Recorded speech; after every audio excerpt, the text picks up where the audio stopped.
humanity. Keep watching The Politics every Friday, 12 p.m. Eastern Time on New York Parrot TV, the voice for humanity. Good afternoon, everyone. Welcome to Talking Politics this last day of May 2024, and there is a lot to talk about. I am your host, Robert Press. I write for the Bronx Chronicle, as you can see by my official New York City press card. I also contribute to the Co-op City News, Parkchester Times, the latter like this show, part of Muslim Media Corporation. I also have a blog at www.100%.blogspot.com and Facebook pages 100% and What is Going On in Your Community Board.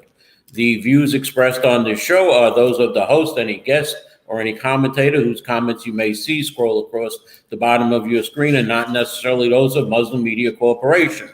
Before I begin, one of our viewers had an accident recently. Kevin Diola fell off his bicycle. We don't know how it happened. He's got knee problems now. He has to get knee replacement on a knee. So get better, Kevin, please, and we'll see you soon.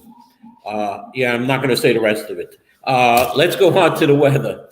Today, Friday, the last day of May, will be nice and sunny with a high of 77. Tomorrow, Saturday, will be the same with the temperature getting up to 80. Sunday will be the warmest day at 82, but there is a possibility of late night showers. Monday, we'll be back into the 80s again. Yesterday, here's big news. Yesterday, a Manhattan jury voted to convict former President Donald Trump on 34 counts of falsifying business records more than a month after his criminal trial for hush money began and just one day after deliberations. Trump is the first former president in history to be criminally convicted after leaving office. He is scheduled to be sentenced on July 11th at 10 a.m. Trump was found guilty of a Class E felony. A Class E felony is the least serious felony because it carries a sentence of between 1 to 5 years in jail. If one is sentenced, I have no doubt that Donald Trump will get the full 5 years from what I've seen on this trial. Now, how Trump's potential conviction could affect his reelection bid in November has been the subject of much speculation, with one recent poll finding that roughly 2/3 of voters that a guilty verdict won't affect their choice in November. At a press conference following the announcement of the verdict, Trump promised to appeal the verdict and gave an impromptu stump speech. "We are a nation in decline," he said. "Millions and millions of people pouring into our country right now from prisons and from mental institutions. They're terrorists and they're taking over our country. We have a country that's in big trouble, but this was a rigged decision right from day one. You have a conflicted judge who should never have been allowed to try this case." The Trump campaign sent out an email to supporters after the verdict with the message, "I was just convicted in a rigged political witch hunt trial. I did nothing wrong, but with your support and at this moment in history, we will win back the White House and make America great again." In a statement, President Joe Biden's campaign communications director, Michael Tyler, repeated a reaction shared widely by Democrats, including New York Attorney General Letitia James, following the ruling that no one is above the law. And I hope all of these elected officials remember that. Manhattan DA Bragg's decision to prosecute Donald Trump, which his predecessor, DA Vance, chose not to, after opening an initial investigation, was initially seen as somewhat risky. But success in securing a conviction marks a victory and something of vindication for Alvin Bragg. Now, also yesterday, 30 minutes after the Trump verdict came down, Congresswoman Alexandria Ocasio-Cortez held a town hall meeting in the Parkchester section of her district. She opened the town hall meeting mentioning the Trump verdict, saying, "Wow, I couldn't have better timed it. 30 minutes after Donald Trump was convicted on all 34 counts," she said. She then welcomed the people in attendance and spoke about the meeting agenda, where the items of the agenda she went through. They were community project funding, which she had said $12 million for housing local and organic produce at the Hunts Point Market with Grow New York, and to make Westchester Square safer for bus riders when they are crossing the streets. The GND for public housing, $23 billion over 10 years to help NYCHA, which is part of her new Green Deal. She spoke about a climate corps to engage youth in helping control the climate change. The Defiance Act aimed at ending the AI-generated images where 90%, she said, are sexual without the person's approval. The IRS Direct is to cut out the middleman in taxpayers so you don't have to pay the e-filers, H&R Block and whatever, to have your taxes filed. And they will, when you file directly, the IRS will do your taxes for you. This seems to be, though, something similar that the IRS used to have, that you mailed them in your forms and they would do the taxes for you. So now they'll do it on e-filing. She mentioned the Palestine-Israel conflict, as she called for a ceasefire to the war that was going on in Gaza from day one. She also ended her agenda with a student forgiveness loans, which she said is $35,000 per student loan, and that it has amounted to $4.5 million so far on loan forgiveness that has been given. The Congresswoman took a few questions. One was about immigration, crime, saying that crime is lowering. She said crime is lower in communities of immigrants. She was asked why she won't debate her opponent. I believe his name is Marty Galvin. Yes, I had him on the show before. She said that he doesn't live in the district. She spoke about the need for more public transportation and the proposed Brooklyn-Queens light rail that she would like to see extended to go through Manhattan, to go to the Bronx, because when going from Queens to the Bronx, one must go through Manhattan. That brings up the question of a Queens-Bronx bridge that would connect the two boroughs going across what is now Rikers Island. Forgive me. Other thoughts about what might happen to Rikers Island, that it might be used for an expansion of the runways at LaGuardia Airport or for housing on Roosevelt Island. Those were not discussed, and after one person would not stop heckling the Congresswoman, she left after 45 minutes. In speaking to her staff about a debate that I moderated, the infamous Parkchester 14th Congressional District debate that helped AOC win her seat, from the poor performance of then the stand-in for Congressman Joe Crowley, I said that I know it's a little too late for a debate, to set up a debate, but would the Congresswoman come on to this show? The staff said, yes, we have no problem on that. So either next week or the following week, I will have Congresswoman Ocasio-Cortez on the show when the final details are worked out with the staff. Next item. Longshot presidential candidate Robert F. Kennedy Jr. has submitted petitions to appear on the We the People line on the ballot in November, and it appears that he will be on the ballot. Next item. It appears that the Ferry Point Casino is moving forward, as two state lawmakers say that it's time to roll the dice on awarding casino licenses in New York City, in the New York City area.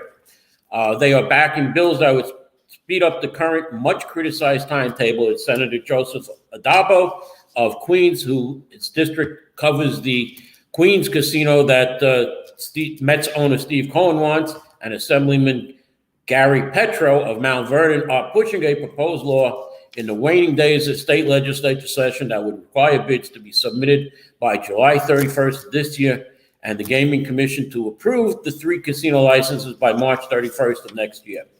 The State Gaming Commission recently announced that the casino licenses wouldn't be awarded until December 31, 2025. Industry sources say that more of the drawn-out timetable benefits bidders facing political resistance or ongoing zoning issues, land use issues. Those bidders include, like I say, Steve Cohen, whose hope is to build an $8 billion casino and entertainment complex next to Citi Field in Queens. the related company's Wynn Casino in Hudson Yards. So it's a $12 billion casino office tower. Meanwhile, sources say that the proposed faster time frame boosts the chances of the two existing racinos, which is Resorts World at Aqueduct Racetrack and MGM Empire City at Yonkers Raceway, who also want to obtain a gaming license, a full gaming license. You're welcome, Kevin. Now, both entities are in the fast track to get the live card game tables, and the two lawmakers insist they just want to accelerate the timetable to generate thousands of jobs and billions of dollars in added revenue for the state. Well, that's what it seems to be, added revenue for the state. Let's find more ways that we can get money so we can spend it. Although Senator Jessica Ramos has come out against the casino at Queens at Citi Field. Okay, Governor Kathy Hochul, which first sent hundreds of National Guard members into the subway system more than 2 months ago amid a string of high-profile violent crimes, she asked that they help the New York City Police Department as officers randomly search baggage belonging to people who enter the subway. Since then, New York State has spent $2.7 million on this effort, according to the governor's budget division. National Guard soldiers, usually 2 at a time, are being sent to an average of 85 stations each day across the 5 boroughs, the State of Military and Naval Affairs said. Hochul is painting the program as an overwhelming success, even as critics, including the Riders Alliance, a nonprofit that advocates for New York City transit riders, accuse her of making the subway system like a war zone. She's also signaling that the National Guard is likely to remain in place for the summer, despite a significant drop in subway crime. Governor Hochul, come to the 49th precinct. For the past 3 years, our crime has gone up 22% in 2022, 21% last year, and so far this year it's up 17%. So I think maybe we need the National Guard here in the 49th precinct on the East Bronx. Next item, police manpower. New York City, the number of New York City cops on the job this year is the last in its lowest, and it has been more than 3 decades, with more than 200 police officers leaving each month, according to data obtained by the New York Post. The current New York City police count is 33,695, just 154 more than last year, and the lowest since 32,451 in 1990, which stats from the Department and City Independent Budget Office show. Now, you might say that 33,695 police officers are a lot for the NYPD, but that includes the former New York City Transit Department, which had 3,500 officers, and the New York City Housing Police, which also had about 4,000 or 5,000 officers. So the New York City full police department is down, way down. The problem is worse at recruitments this year. As a total of 556 police officers have hung up their holsters through April compared to 508 over the first 5 months of last year, NYPD data has said. A total of 823 cops have left the department so far. Of those, 257 quit before they reached the 20-year requirement to receive their full pensions. The New York City Police Department's largest union warns something has to give. New York City police officers' workload has exploded over the past several months, and the staffing is still nowhere near what it should be, said PBA benevolent president Patrick Hendry. From the daily protection details to additional patrols in the subway, our members are beyond exhausted. And summertime crime spikes are just around the corner. Squeezing cops for even more overtime hours is not a solution. It will just send even more of them running for the exits. The NYPD responded to 2,400 protests since October 7th and handled an average of 12 protests a day. Cops are often held past the end of their shift to deal with the demonstrations. The union has proposed a flexible schedule currently being tested in select precincts that would have police work longer hours on fewer days. It would mean, for instance, a 12 or 14-hour day, 3 days a week, or a 10-hour day, 4 days a week. One police officer who asked to remain anonymous for fear of retribution told the Post retired in January after 20 years because he had enough of the long hours, the anti-cop rhetoric, and bail reform laws that prevented him from doing a job he once loved. When I first got the job, there was a certain level of respect for police officers in regard to no cash bail. These guys know they can punch a cop and be out the next day, he said. So there are no consequences. As I'm going to my commercial here, 2 of the New York City Police Academy classes are backup, according to Mayor Adams, and he announced last month that this will boost the dwindling ranks by 1,200 officers, but the PBA contends that the new hirees will barely keep the headcount flat as more people leave the force. And let me now stop here and go to a commercial. I'll be back with intro 908, what it means, what Mayor Adams has said. So let's go to a commercial. Thank you. Ladies and gentlemen, welcome to the official launch of the Bronx Post, your premier source for news and information in the Bronx. As the CEO of Muslim Media Corporation, it gives me great pleasure to introduce the Bronx Post, our latest endeavor dedicated to serving the vibrant and diverse community of the Bronx. Oftentimes, mainstream media portray this county in the most negative way possible, all because Bronx continued to be judged in the 70s and 80s when Bronx was burning. Today, as we enter the Small Business Month of 2024, Muslim Media Corporation is proud to announce the formation and the creation and establishment of a new newspaper that will cover the entire Bronx, continue to highlight the new Bronx, the new realities and the new developments and the new attributes of the Bronx. Some things that are not being covered by, again, our mainstream media.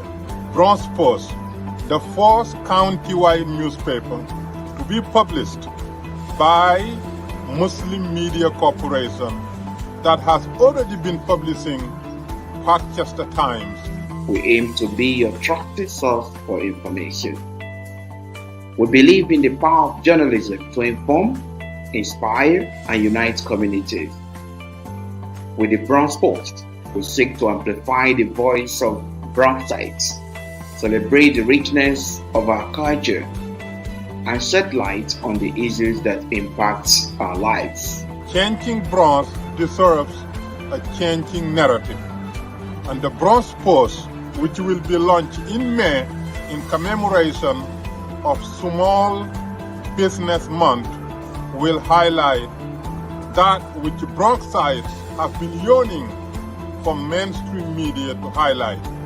So, to all my fellow New Yorkers, particularly my fellow Bronxites, join us, patronize us, read us, and follow us, so that you will be extremely proud of the addition of news reporting that highlights the new realities of the Bronx. Together, let's make the Bronx Post the heartbeat of our borough. The Bronx Post, changing the reality, changing the narrative.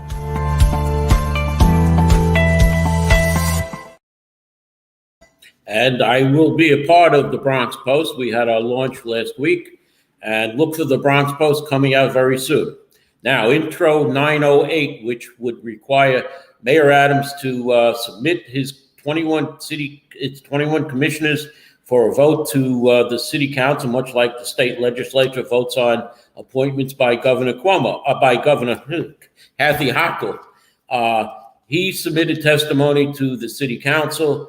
He said, as you know, the mayor of New York City had sole authority to appoint commissioners and agency heads since 1884 for 140 years, and for good reason. In March 1884, then Grover Cleveland signed a bill into law placing the responsibility to appoint commission heads solely with the mayor.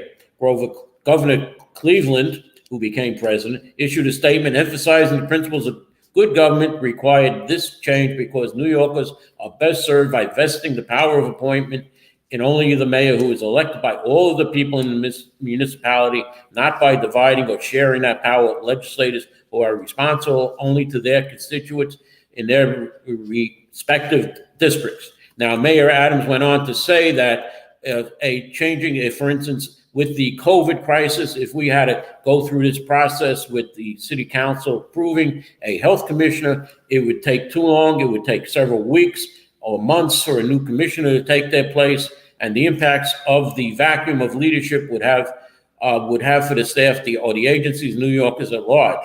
Now, I don't see how a sanitation commissioner, a fire commissioner, or even a police commissioner would have a vacuum like that, or any of his other agency commissioners. I could see on health, maybe one or two others. We'll get to that some other time, Kevin. I'll have you on the show now that you're at home, so you can come on. All right, let's go back to intro 908. It's about, again, the mayor's power to appoint agency heads that have been intact since 1884. Now, as the mayor would say, things have to change in the city. So maybe some of his appointments might have to be approved by the city council. But the battle between the city council and the mayor rages on. As a senior advisor to Mayor Adams abruptly walked out of a city council hearing Wednesday after refusing to answer questions about a bill that would expand the chamber's oversight of top mayoral hires. A tense moment that marked a low point in increasing the volatile relationship between the two sides at City Hall. The bill was introduced by Speaker Adriana Adams last week, which would broaden the body's oversight powers by adding the 21 commission-level positions, including the heads of sanitation, building, health departments, to a list of city government appointees for which the mayor must secure council approval, known as advise and consent.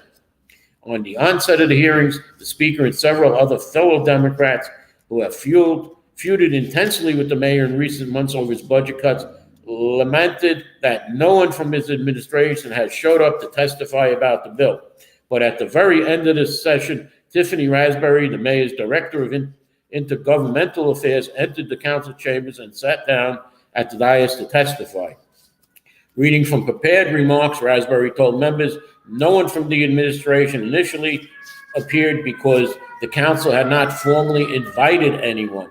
She said she would therefore not answer any questions from members before proceeding to read its statement from the mayor. This proposal is misguided, she said, after arguing that the council already holds enough power or oversight authority, including the ability to issue subpoenas. I urge you to reject this proposal if brought to a vote.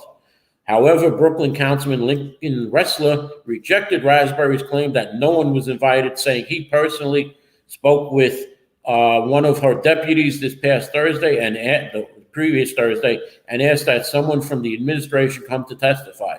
He also said Jeremy John, the Speaker's chief of staff, extended a testimonial invitation to Ingrid Lewis Martin, the mayor's chief advisor. Raspberry claims Ressler's invite was issued in jest. After urging Ressler to have a great rest of the day, she got up from the dais, started walking out as Ressler accused the administration of cowardice. To me, this illustrates the council, which we have all witnessed with great clarity, the Speaker said as Raspberry exited the chambers. I don't know how we will get any lower, Councilman Ressler said. The mayor has formed a charter revision commission, it's held its first public meeting in an auditorium in the Upper East Side. Mayor Adams had tasked the commission with devising a way to amend the city charter to contribute to public safety and promote financial responsibility, according to a statement issued by his office last week. The mayor hasn't issued more specifics on how he envisions such an amendment, but any proposal by the commission comes up that would need to be approved by the voters as part of a citywide ballot referendum, as it involves changing the city's constitutional framework. The commission crafts a charter amendment proposal. If it does before August 5th, it can make it onto November's general election ballot for voters to weigh in. If that happens, the council would be blocked from advancing the Speaker's advising consent expansion this year. Now, could this be a ploy by Mayor Adams just so the council would not get their charter, their item on the bill? But we will see. Moving to Rikers Island now, the New York City Controller issued its monthly report on the Rikers Island dashboard. Here are some items. The Department of Correction now houses 6,307 detainees as of May 1st, 26 fewer people than April 1st, still way over the capacity of 4,100 of the borough jails if they ever get built, because the date has now been pushed back to 2029. That was my comment, not the city controllers. Now back to his report. The DOC has incarcerated 1,915 people in April, 136 fewer than in March. They discharged 1,953 people in March. In April, 4 fewer than in March.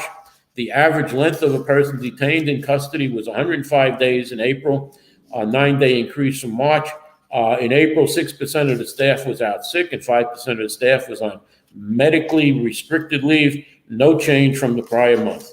1,806 instances of use of force occurred in FY24 third quarter, 125 fewer than in the second quarter. Again, this quarter's now the third quarter for the FY24 is January through March. The fourth quarter of FY24 will end June 30th. The city does a yearly fiscal year that begins on July 1st and ends on June 30th.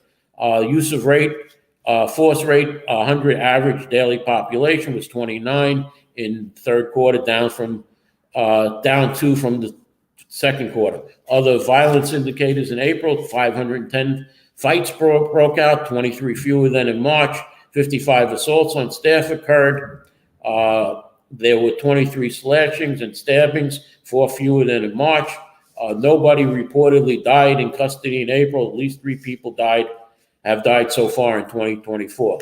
The Controller's Dashboard, first published in August 2022, monitors the issues in the city jails, including staff absenteeism, including incidents of violence among detained people and staff in city jails, including staff and missed medical appointments by detainees, which was not listed on this month's report by the Controller. It tracks the jail population every month and length of stay. The Controller's Office publishes this data to his dashboard monthly to provide increased transparency and accuracy over the city jail. You can find that on my blog, like I said, at 100% bronx.blogspot.com. And I will end the show here now with, before I do that, last night was Nacha Baronka, which was by City Councilman Rafael Salamanca. And he was introducing community leader Freddie Perez Jr., who will take over for term limited Councilman Salamanca. And Councilman Salamanca has already filed with the New York City Campaign Finance Board to run for borough president. So we will have a race next year for borough president between Councilman Salamanca and incumbent borough president Vanessa Gibson.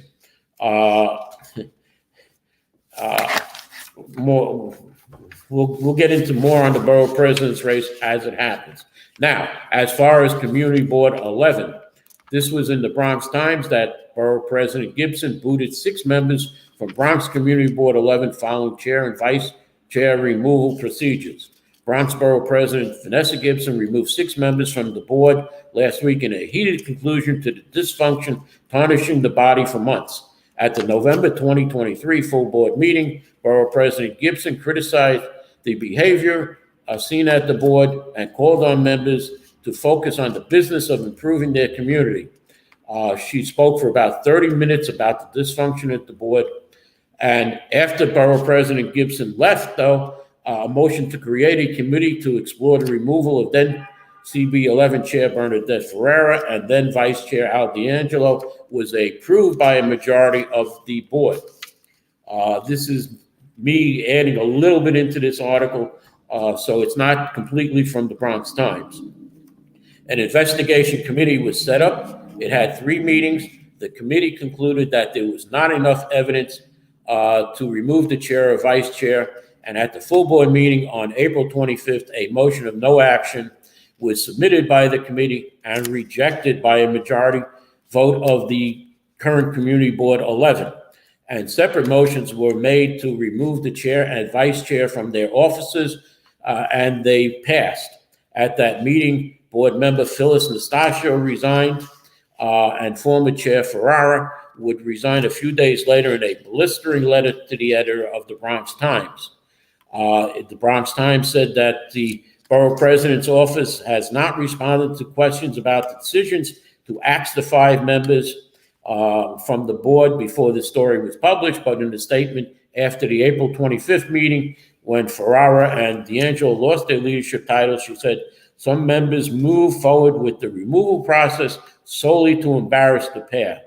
Reappointments are currently before me for consideration and applications from new applicants, Gibson said in a statement on April 29th, according to the Bronx Times. We will soon have a new Community Board 11 refreshed in membership and focused on the beautiful communities that they represent. Gibson did not reappoint these people, former Vice Chair Al D'Angelo. She also did not reappoint board members Chung Chung, Christine Culpepper de la Ruse, board member Malcolm Gray, Serena Munoz, and Keith Ramsey. Now, the Bronx Times asked District Manager Jeremy Warnicki for a comment, but he declined to comment on the situation.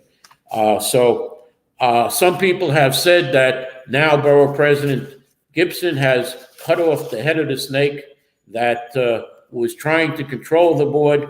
By the way, former board member Christine Culpepper de la Ruse was the state committee woman for the 80th Assembly District. When June 25th comes along, there is no primary, and she will become the district leader of the 80th Assembly District. Malcolm Gray will become the state committee man of the 80th Assembly District comes June 25th.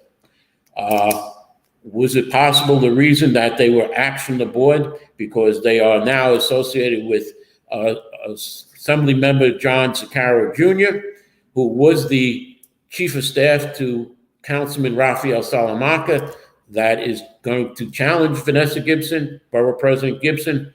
I don't know. Some people have said it. However, though, last night at Councilman Salamanca's event, there was no sight of Assemblyman John Sicaro Jr., which makes me wonder what is going on with Assemblyman Sicaro. Is he happy with his position? On Memorial Day, the remembrances Monday, there were 2 that in his district at the Peace Plaza Memorial Day celebration or event, remembrance, I should say.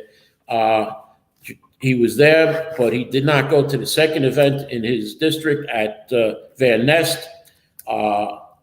And with the axing of Culpepper de la Ruse and Malcolm Gray, along with Serena Munoz, who is the chair of the Neighborhood Advisory Board, which meets 4 times a year. I am a past Neighborhood Advisory Board chair myself. And there is very little that the Neighborhood Advisory Board does. It's just a ceremonial position, really. And I also have to say that I have applied to Community Board 8, Community Board 11, being a former member of Community Board 8 with my experience. And with all of these openings, I hope that Borough President Gibson would appoint me to the board. I bring a lot of experience to the board, and I will bring stability to that board.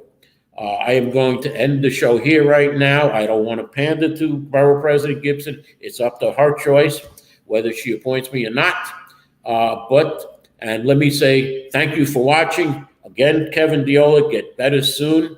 We want to see you back on your bicycle. And thank all the people who commented. Yes, AJ, I couldn't read your comments as I was going on. I didn't want to lose my train of thought. And thank you all for watching, and we'll see you next week. Hopefully, either next week or the following week, I'll have Congresswoman Alexandria Ocasio-Cortez on the show, and we'll have a nice discussion about what's going on in the 14th Congressional District. Thank you for watching. Good afternoon, everyone. My name is Siddiqui Donzo, the current chair of the African Advisory Council. I want to say thank you for this interview, and I think it's really great to be here today. I mean, today is a wonderful day. We are making history today, you know.